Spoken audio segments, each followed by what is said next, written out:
Ok, donc on se retrouve pour une nouvelle vidéo qui est la suite donc, de la vidéo sur le cours sur l'espace dual. Et donc là, c'est la partie sur les exercices. Donc il y a trois exercices différents.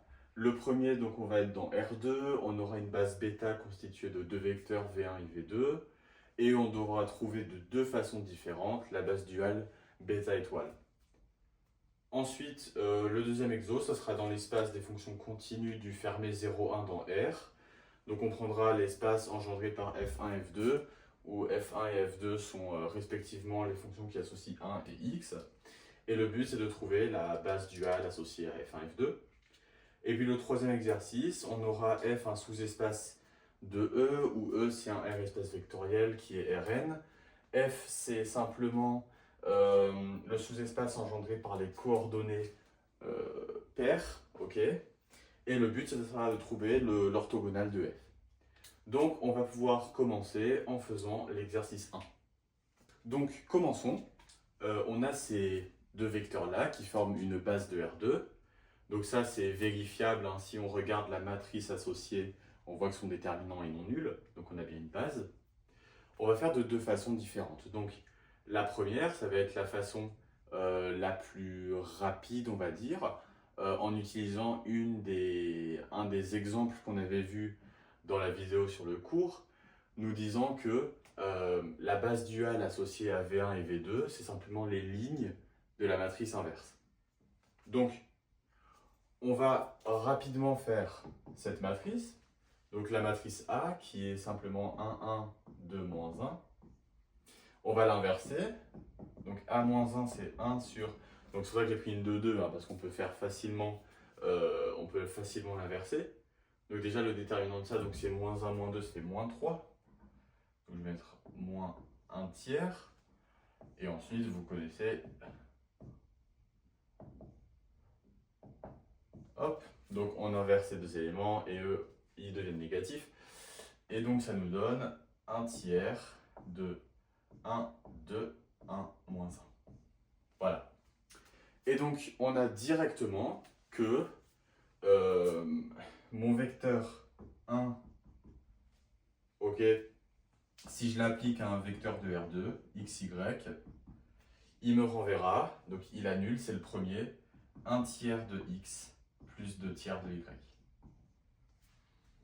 Et puis le deuxième,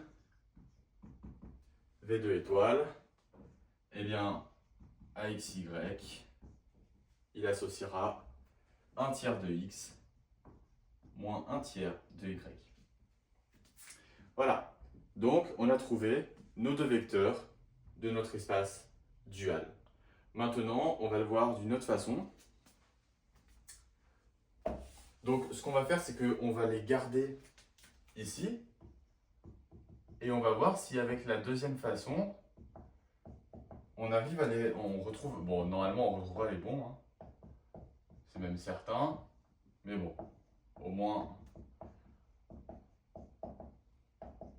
on sera certain. Ok. Donc, on a nos deux vecteurs. Voilà.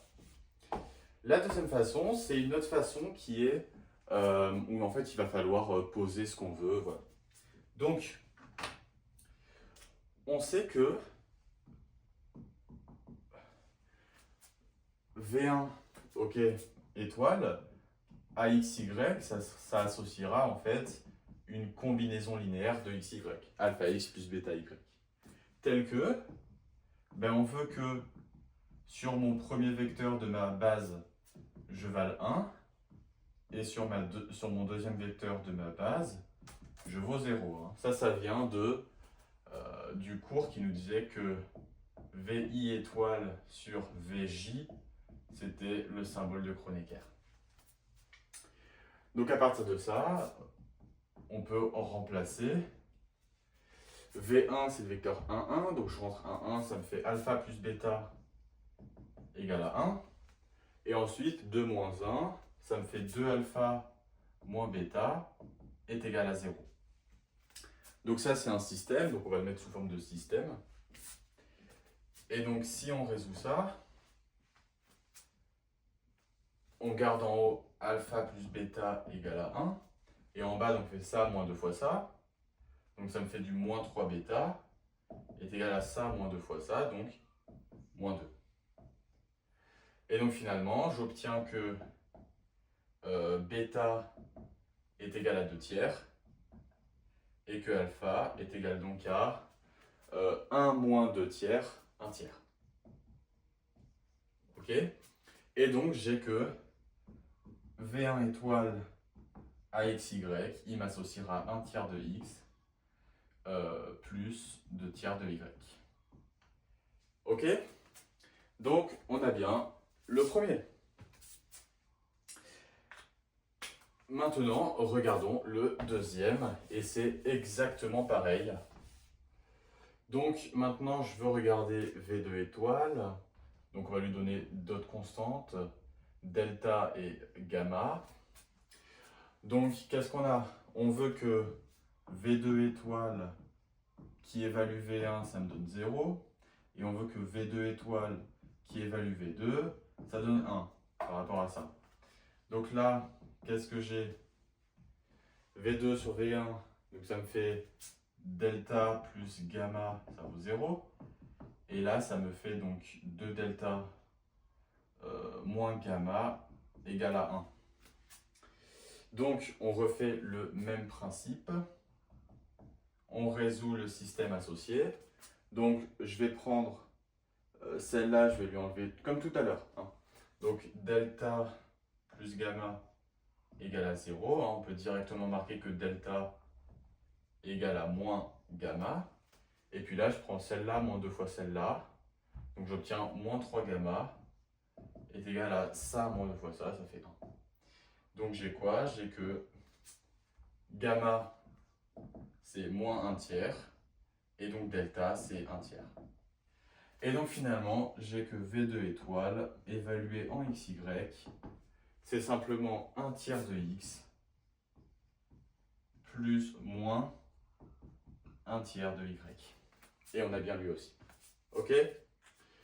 Donc voilà, de deux façons différentes, soit en passant par la matrice associée, et on sait donc que les lignes de la matrice inverse forment les éléments de la base duale, ou soit en passant directement par la définition et en résolvant un système. D'ailleurs, le système, hein, si vous regardez bien, en fait, il est totalement associé à la matrice. Hein. C'est pour ça d'ailleurs qu'on a les solutions. Donc, on va passer au deuxième exercice. Ok, donc, deuxième exercice. On a E qui est l'espace des fonctions continues du fermé 0, 1 dans R. On a deux fonctions, F, le sous-espace vectoriel engendré par F1 et F2. Et notre but, c'est de trouver la base duale de notre base ici, F1, F2. Donc F1 et F2 est bien une base, d'accord? C'est bien une base de F, ok? Parce que ils sont linéairement indépendants, hein, ça se voit. Bon, comment est-ce qu'on fait ça? Donc, le but de la base duale, c'est d'avoir des éléments qui sont des formes linéaires, d'accord? Tels que, quand je l'évalue, ma première forme linéaire sur F1, ça me donne 1, sur F2, 0, et l'inverse, 0, 1. Ok. Donc en fait, qu'est-ce que j'ai envie de trouver? J'ai envie de trouver F1 dans E étoile, tel que F... Alors, je lui mets une étoile. F1 étoile évalué en F1, ça me donne 1. Et F1 étoile évalué en F2, ça me donne 0. Donc n'oublions pas que F1 étoile, c'est une forme linéaire. Donc comme c'est une forme linéaire, je peux lui donner une forme que je veux. Donc on va dire qu'on va poser F1 étoile de G, donc une application, enfin une fonction, qui va lui associer. Comment est-ce que j'évalue une fonction? Je pourrais l'évaluer en un point, je pourrais faire ça, ou je peux simplement faire une intégrale. Donc je l'évalue sur tout l'espace, hein. Le but c'est de l'évaluer sur le fermé, 0, 1.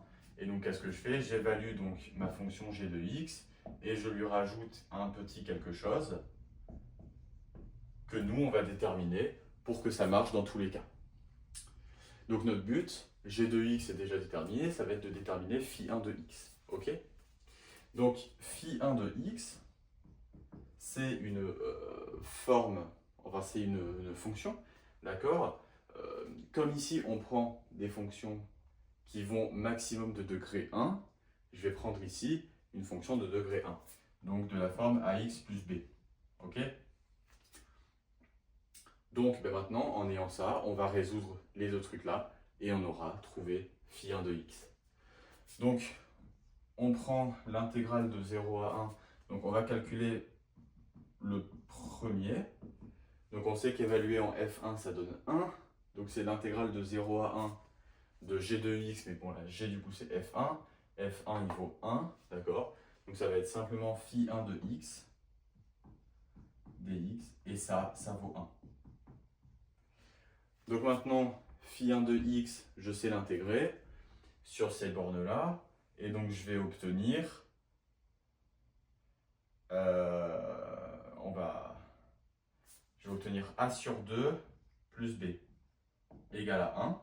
D'accord? Donc ça c'est juste l'intégrale à évaluer. A sur 2 plus b égale à 1.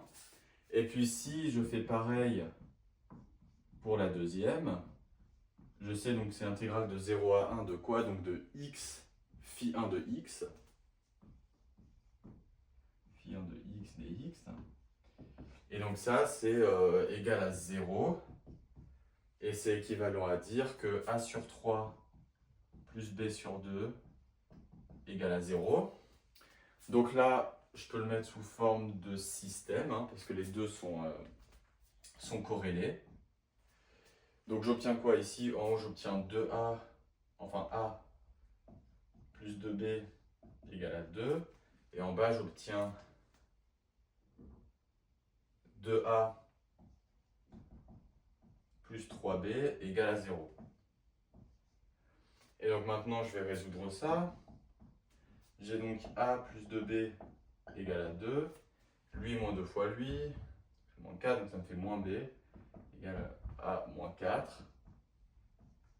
Donc j'obtiens b égale à 4 et donc a égale à moins 6. Ok?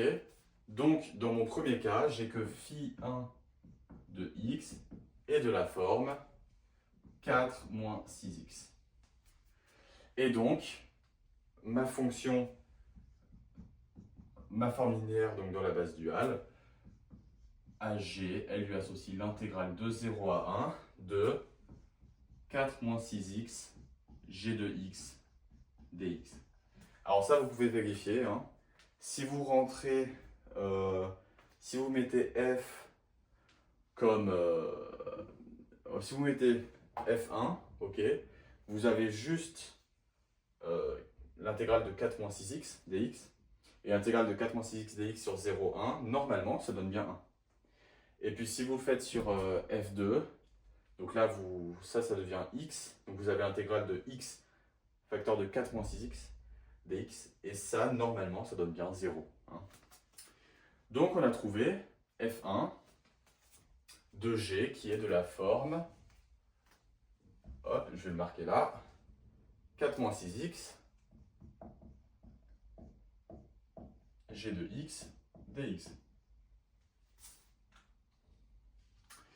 Et donc maintenant, vous avez compris, même principe pour l'autre. Alors j'ai tout effacé, j'aurais peut-être pas dû, mais bon, c'est pas grave.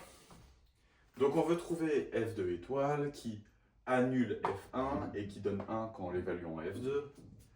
Donc j'ai envie de trouver f2 étoile d'une fonction g quelconque comme l'intégrale de 0 à 1 de g de x phi2 de x dx. Il faut trouver phi2. Phi2, encore une fois, est de la forme, on va mettre d'autres, cx plus d. Et donc maintenant, on va résoudre. Ok. Donc, le premier, f2 étoile, évalué en f1, ça me donne l'intégrale de 0 à 1. Donc, de phi de 2x qui me fera cx plus d fois 1. Donc, cx plus d.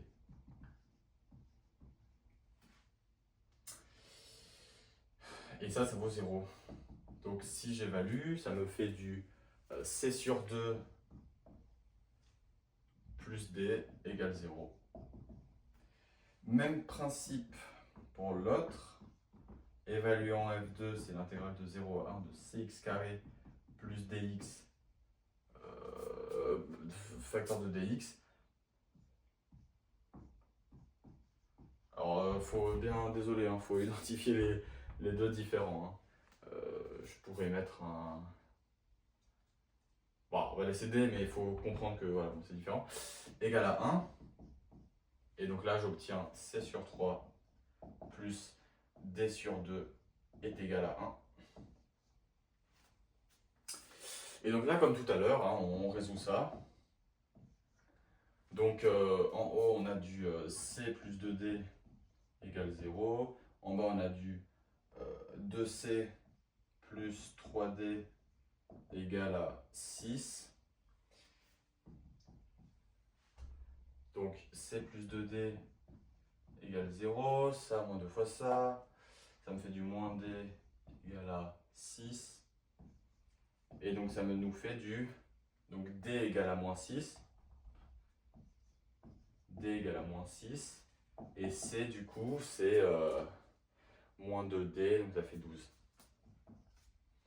Donc on a que phi de x, je vais l'écrire directement là, je peux changer. J'aurais du 12 moins 6. Et donc je peux directement changer ici. C'est donc x facteur de gx dx. Et voilà. Donc là, même principe. Si vous évaluez g, vous mettez f1. Donc ici, ça devient juste l'intégrale de 0 à 1 de 12x moins 6. Ça doit faire 0. Et si vous mettez x, donc f2, ça doit donner 1. Donc là, ça fera x facteur de 12x moins 6, évalué donc de 0 à 1. Ça doit donner 1. Ok? Ça, je crois que j'avais vérifié, ça marchait. Et puis maintenant, passons au troisième exemple. Ok, donc ça, c'est le troisième. C'est de trouver l'orthogonale par rapport à la notion de dual. Donc, si on s'en rappelle bien, que je ne fasse pas d'erreur, l'orthogonale de f, c'est l'ensemble des applications linéaires du dual E, tel que quel que soit x dans f, eh bien L appliqué en x vaut 0.